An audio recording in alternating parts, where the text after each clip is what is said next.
Hello, my friends, and welcome to another session from our General English course. My name is Roya from Roja's Language YouTube channel, and here we are with American English File 1, 3rd edition. So please subscribe to our channel to get other videos as well.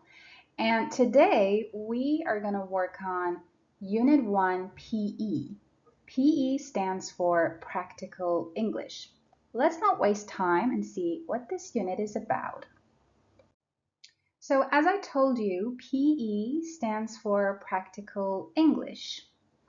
And Practical English is actually the functional language that you need to help you survive in English in travel and social situations. For example, when you go to another country or when you're with people, like in a restaurant, in a hotel, etc., where you need to speak English. So we have different episodes. Today we have episode 1, which happens in London. And we're gonna get to know some characters and see what happens to them, see their stories. All the content of Practical English is on video or audio. So you can either watch the DVD or you can just listen to some audio files like other recordings that we have in the book.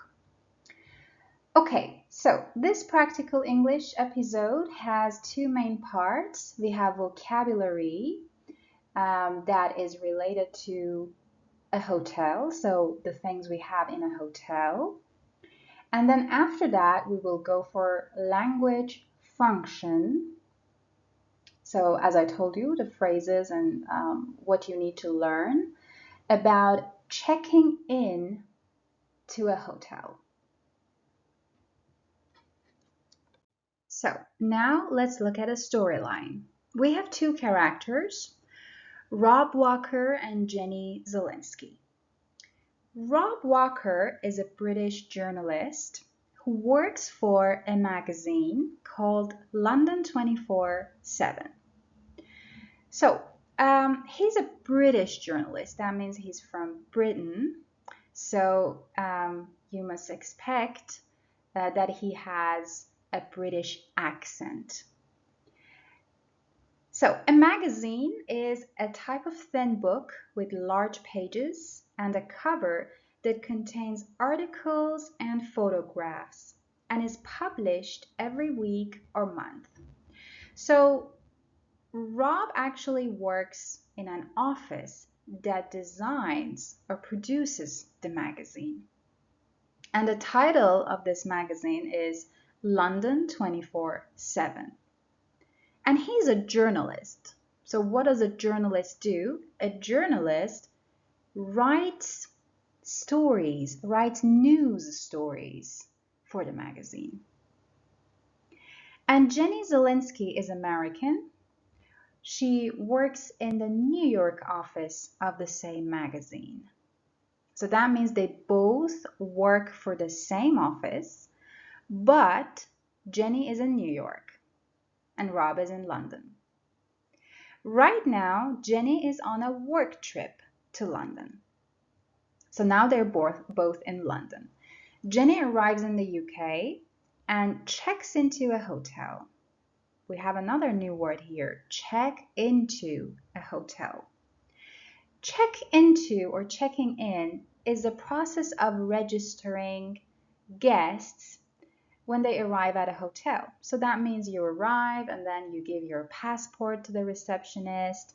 They take your information, you fill out a form, then they give you a key to a room, then they take your luggage to your room. So all this, the whole process is called checking in. Time to open a book. So please go to page 12. Episode 1, Practical English, Section 1, Vocabulary. In a hotel. A. Match the words and symbols. So you can see 5 symbols here, and you need to match them with the words you see. Please do this now. Great, so let's check them. Number 1 is reception. So that's actually the front desk. When you arrive in a hotel, you see the receptionist there. The receptionist is that person who is standing at reception, and you do the check-in with that person and they give you the key to your room. Number 2 is a single room. A single room is a room that has one bed, a single bed. Number 3 is a double room, and that's a double bed, usually for a couple. And number 4 shows the first, second, third, etc. floor. So for example, the first floor, the second floor. Maybe your room is on the second floor, yeah, or maybe the hotel restaurant is on the first floor. And then number 5 is the elevator.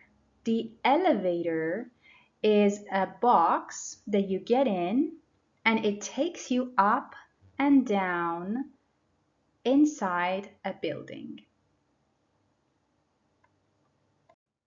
Good. Now let's get to section 2, introduction.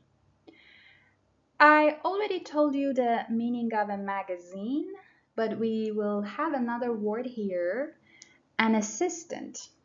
It's a kind of job, and it means someone who helps someone else do a job. For example, if you're a manager of a company, then you can have an assistant. Your assistant helps you do your job. So maybe they do some little stuff and they make it easier for you. All right, now please look at part A. Watch or listen to track 1.47 to Jenny and Rob. Then mark the sentences T, true, which means true, or F, which means false. So we have 6 sentences. Before you listen, please take a very short look at the sentences and then play the recording and mark them true or false. Now let's check the answers together. Number 1, Rob lives and works in London. That's true. Number 2, he's a writer for a magazine. That's true. Number 3, the name of his magazine is London 27. That's false. Number 4, Jenny is British. That's false. Number 5, she's an assistant editor. That's true.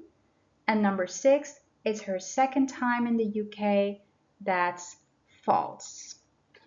Okay, now I want you to watch or listen again, and this time you need to pay attention. Why are the F sentences false? Okay, so when you're ready, you can look at a transcript. So here we have Rob, who says, "Hi, my name's Rob Walker. I live here in London. I work in London and I write about London." So that means number 1 is true. I work for a magazine called London 24/7. Okay, so he's a writer. That's true. But what is it called? It's called 24/7, not 27. That's why number 3 is wrong.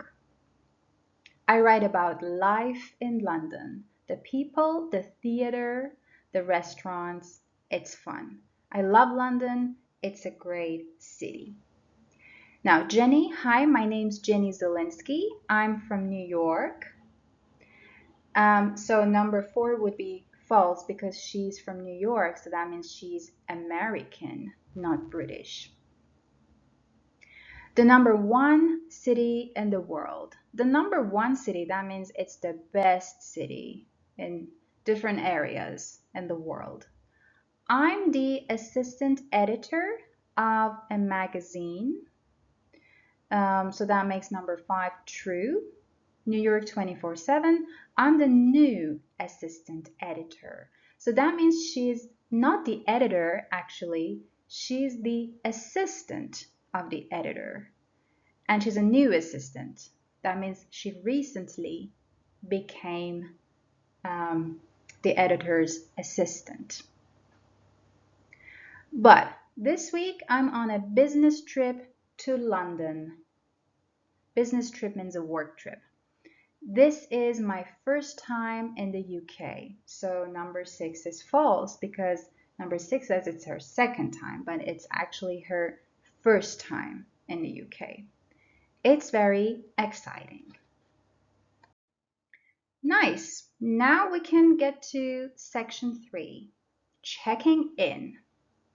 So now you know what checking in means. I explained to you the whole process of arriving into a hotel and getting your key room, etc. Now, please look at a picture here. You can see a man. Who's the person in the picture? Right. He is the receptionist. Receptionist. It means that's the person who stands there waiting for you so that he can help you check into a hotel. Now, please look at part A. Watch or listen to track 1.48. Jenny is checking into a hotel. And here we have 2 questions. Please listen and answer these 2 questions. Nice. So number 1, complete Jenny's last name. So it's Zielinski. It's Zielinski. And number 2, what's her room number? 306. Please remember that for hotel room numbers, we also read out the digits 1 by 1. So we don't say 306, we say 306. Good. Now please look at part B. Watch or listen again and complete the you hear phrases. You can see some gaps in that part. So please listen and complete them.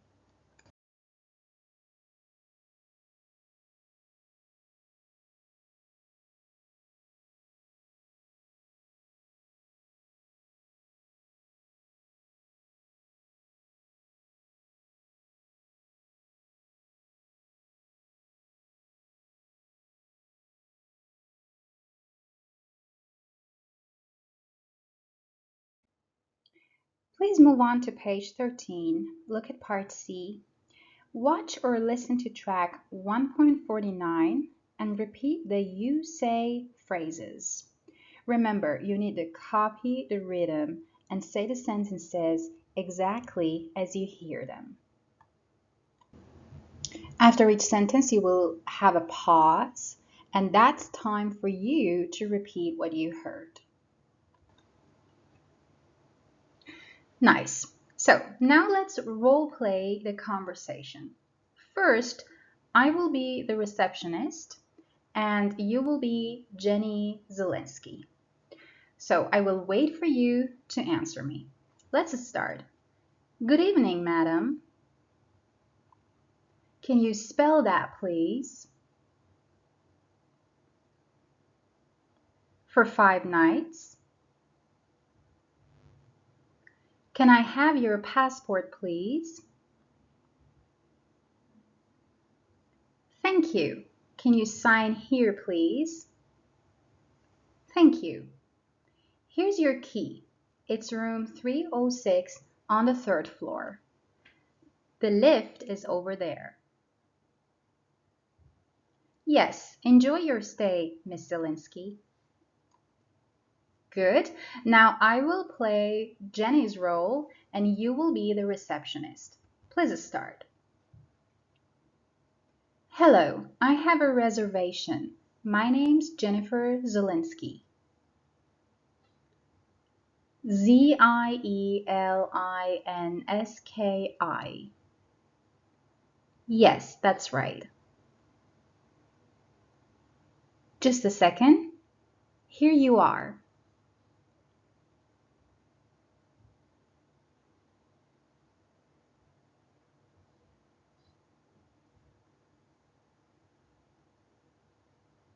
The lift? Oh, the elevator. Thank you. This time, we're going to play the roles and change a few things. So first, I will be the receptionist. Let's imagine that it's 11 a.m. and I'm gonna change a few things in the conversation. And you are not Jenny anymore. You are you. So you can use your first name and last name to answer my questions. Because I don't know whether you are a man or a woman, I will use sir or madam. But remember that if you see or if you greet a woman, you should use madam. And if you greet a man, you should use sir. Okay, let's start. You need to close your book and just answer my questions. Good morning, sir or madam.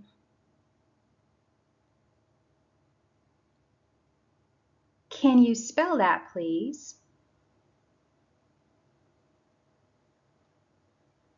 For 5 nights.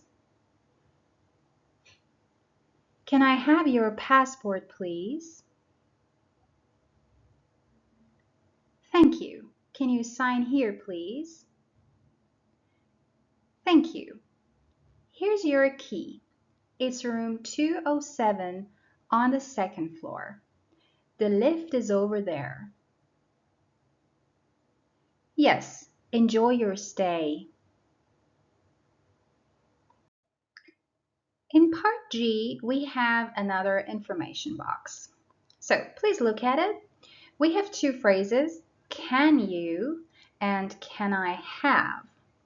So we use them for different purposes. For example, you can use can you and it means please do it.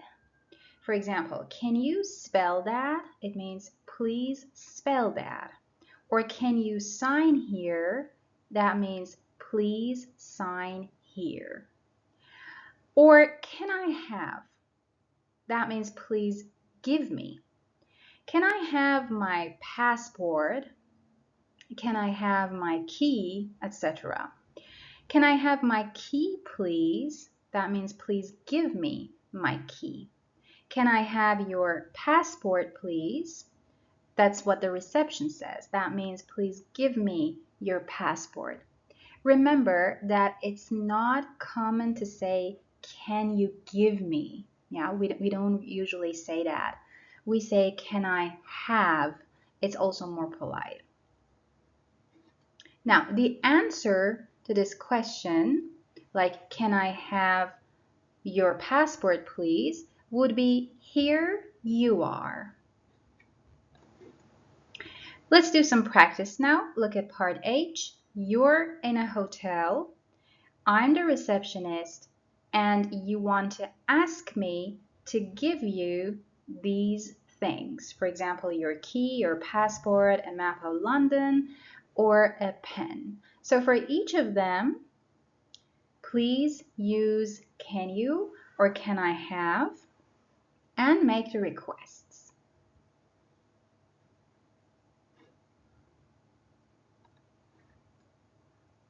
Let's check if you did it right. You should say, can I have my key, please? Or can I have the key to room X, please? Can I have my passport, please? Can I have a map of London, please? Or can I have a pen, please? All right, now page 13, part 4, Jenny talks to Rob. So Jenny is in the hotel cafe and then she talks on the phone to Rob. Please look at part A. Watch or listen to track 1.51. Again, you need to mark the 6 sentences T, which means true, or F, which means false. Please look at the sentences quickly and then listen or watch and mark the sentences. Good. Here we have the answers. Number 1, Jenny has a coffee. That's false. Number 2, she is in London on business. That's true. Number 3, the waitress is German. That's false. Number 4, Jenny calls Rob Walker. That's false. Number 5, Jenny is tired. That's true. And number 6, their meeting is at 10. That's false. Now, you need to listen again or watch again, and this time pay attention. Why are the F sentences false? Let's check the transcript together. So, W stands for waitress, J stands for Jenny, and R stands for Rob. So, is your tea okay? Yes, thank you. It's very quiet this evening. Yes, very relaxing. Are you on holiday? No, I'm here on business. Okay, so here the waitress says, is your tea okay? That means Jenny has tea, not coffee. That's why number 1 is false. And then number 2 says she's in London on business, so that makes number 2 true. Where are you from? I'm from New York. What about you? I'm from Budapest in Hungary. So this makes number 3 false because it says the waitress is German, but the waitress says, I'm from Hungary. Really? Oh, sorry. No problem. Now Jenny talks to Rob. Hello, is that Jennifer? Yes, this is Rob Walker from London 24/7. Number 4 says Jenny calls Rob Walker, but this is false because Rob Walker phones Jenny. Now Jenny says, oh, Rob, yes, of course. Hi. Hi, how are you? Oh, I'm fine, thanks. A little tired, that's all. So number 5 is true because Jenny is tired. I can meet you at the hotel tomorrow morning. Is 9 okay for you? That's perfect. So number 6 says their meeting is at 10. That's false because their meeting is at 9. Great. Okay, see you tomorrow at 9. Thanks. See you then. Bye. Would you like another tea? No, thanks. It's time for bed. It's time for bed means it's time to go to sleep. Good night and enjoy your stay. Good night. Now there's a point here. Remember that we don't use good night to greet people. So when you see someone, you can say good morning, good afternoon, or good evening, but you don't say good night. You only say good night when you want to go to bed or when someone wants to go to bed. In the same section, we have another information box, and it is about the phrase, would you like? Would you like a coffee? So would you like means do you want, but in a polite way. So when someone like a waitress wants to ask you if you want something, they don't say, do you want a coffee? Because that's not very nice, that's not polite. They say, would you like a coffee? We use would you like plus a noun, like would you like a coffee, would you like a tea, etc. Or you can use would you like plus 2 plus a verb. For example, would you like to have a coffee? Or would you like to drink some tea? Would you like another tea? Yes, please, or no, thanks. These are how we answer. We can say yes, please to respond, or no, thanks to say no, you don't want that. But it's not polite to just say yes or no. Yeah, again, it's better to say yes, please, or no, thank you. Now in part D, we have some words like chai latte, coffee, soda, hot chocolate, mineral water, and tea. So please use these words and practice offering and responding. Cool. Now after that, we have social English phrases. This part is very important because these social English phrases are the key phrases, very important phrases that you need when you are in a social situation, when you want to talk to people in a social situation. So please try to learn them. Now, please look at part E. Look at the phrases.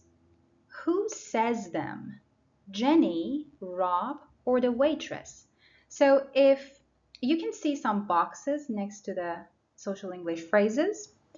If Jenny says that phrase, you need to put J in the box. If Rob says it, you need to put R. And if the waitress says it, you need to put W. Please do it. So let's check. So number 1, I'm here on business. That's Jenny. Number 2, I'm from New York. What about you? Again, Jenny says that. Number 3, no problem. The waitress says it. Number 4, this is Rob. Rob Walker. Rob says it. Number 5, that's perfect. Jenny says it. And number 6, it's time for bed. Again, Jenny says it. At this point, please listen to track 1.53 again and repeat the phrases. You can repeat them as many times as you need so that you can learn them very well. And for the last exercise, part G, complete conversations A to F with social English phrases 1 to 6. So now you can see that we have a table here, A, B, C, D, E, F, and we have boxes next to the sentences. So you need to choose some phrases from the social English phrases box and put their numbers next to these sentences in the boxes. Please do it. Shall we check now? So, A. Hi, is that Jennifer? That will be number 4. This is Rob Walker. So this is an example which is done for you. Hello, Rob. B. Oh, look, it's 11:30.